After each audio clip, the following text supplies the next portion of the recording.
गर्मियों की सब्जियां लगाने की तैयारी के साथ मैंने अपने ग्रो बैग्स, जिनमें सर्दियों की सब्जियां लगी थी, सभी खाली करके सारी मिट्टी को धूप में डाल दिया था।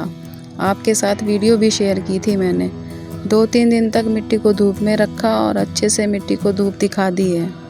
और अब मैं मिट्टी को इकट्ठा करके फिर से रिचार्ज करूँगी, मतलब मिट्टी में खाद वगैरह डाल के फिर से अपने सारे ग्रो बैग्स भरूँगी।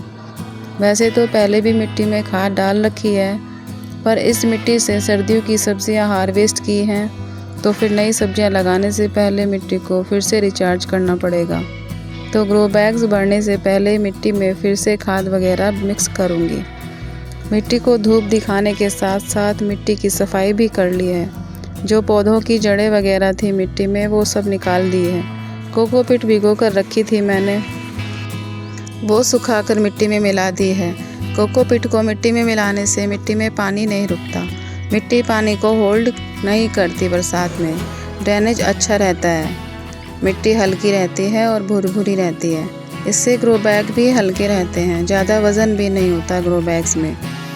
गर्मियों की सब्जियों के लिए तो कोकोपीट वरदान की तरह है, इससे मॉइस्चराइजर बना रहता है। मिट्टी में गोबर की खाद भी मिला दी है। मिट्टी को उपजाऊ बनाने के लिए वर्मी कंपोस्ट या गोबर की खाद, नीम खली बहुत ज़रूरी होती है। नीम खली अगर ना हो तो नीम के पत्ते भी डाल सकते हैं। किचन वेस्ट से बनी हुई खाद डाल सकते हैं। मिट्टी में थोड़ी हल्दी भी मिला देनी चाहिए, तो ये हमारी बहुत अच्छी हल्की और भुरभुरी उपजाऊ मिट्टी बनकर तैयार हो गई है।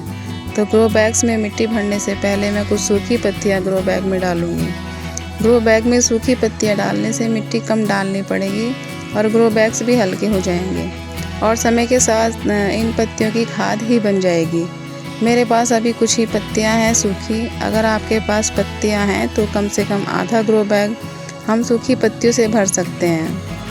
कुछ मिट्टी, कुछ सूखी पत्तियाँ अपने ग्रो बैग में भर सकते हैं और कुछ किचन वेस्ट जैसे सब्जियों के छिलके वगैरह भी ग्रो बैग में भर सकते हैं। इससे मिट्टी भी कम लगेगी और किचन वेस्ट से फ्री की खाद भी मिल जाएगी। तो इस तरह से ग्रो बैग्स को भरकर खूब सारा पानी डाल के छोड़ देंगे। 2-3 दिन तक मिट्टी में अच्छे से पानी भर देंगे और फिर सब्जियों के पौधे या बीज ग्रो करेंगे। धन्यवाद दोस्तों, हैप्पी गार्डनिंग।